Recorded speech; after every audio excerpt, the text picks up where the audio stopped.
Hello, magandang hapon po ulit. Opa. Opa. Ang pag-usapan po natin ay tungkol po sa sakit na bulutong tubig. Pag may sakit kayo sa bulutong tubig po, para wag dumami, wag kayong tingin ng tingin sa balat ninyo. Kung sa mukha, lalo na sa mukha, salamin ng salamin, lalong dadami yung bulutong tubig. Ang gagawin po natin para sa agad-agad mahinog yung bulutong tubig ninyo, maligo po ng mga maaasim niyang bayabas at saka Kamyas. Kamyas. Dahon ng kamyas. Daon ng kamyas at kumain ng Suha. suhan. Kahit hindi suha, basta Lukban. maasim, puro Suha, lahat. lukban. O kahit anong maasim. Prutas. Basta prutas. Prutas po, basta maasim po. Effective po yan, maniwala kayo. Kasi ginawa ko kay Teresa, no, hindi ko pa alam yan kasi yung mga ganitong kwan eh. Kailan ko lang kasi nalaman yan eh. Maasim, para agad-agad mahinog yung mga bulutong-bulutong ninyo at madaling gumaling. Totoo po yan. Ito, maasim at saka maligo na ang kamyas at saka bayabas. Puro maasim yan, puro maasim. Alam ba ninyo, ang isa pang nagagamot nito eh, yung nangangati. Yung anong tawag nito, yung salamig na sabi nila, yung mga pantal na malalaki, yan din.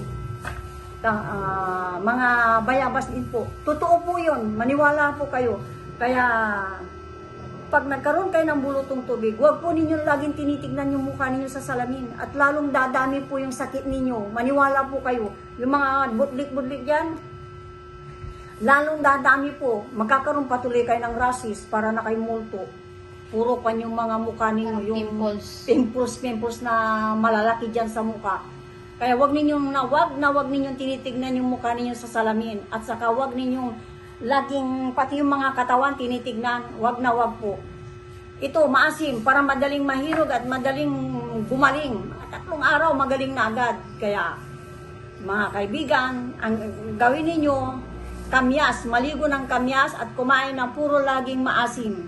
Yun po, totoo po yun. At saka yun sa mga kwan namin, si Mrs. Narbarte, shout out kay Mrs. Narbarte, Papot at saka Lisa Narbarte, magandang hapon sa inyo. I-likes din niyo kami at saka thank you din po sa mga nagko-comment sa amin. Pangalawa po kay Ostong Gatsalyan. Hello Ostong! Yan Ostong ginawa ko na. Tagakuan po yun. Tempra Highway. Tempra Highway po. Hello! Magaling ka. Para makapag-asawa ka na rin. Ayan. Ito po kamyas para sa panligo sa... Kamyas or bayabas. Bayabas. Kamyas o bayabas. Puro maaasim na dahon. Maski din yung dahon ng... dahon ng anong pangalan nito? Yung sa sampalok. Pwede din po yun. Sampalok na dahon Kumain kayo. Puro maasim para madaling gumaling yung mga sakit ninyo. Kaya mga kaibigan, pinapayo ko po sa inyo, ito po, maganda po ito para sa mga may bulutong tubig, agad-agad gagaling. At saka mabilis mahinig. Sige, bye mga Thank you po. Viewers. Maraming Subscribers. salamat sa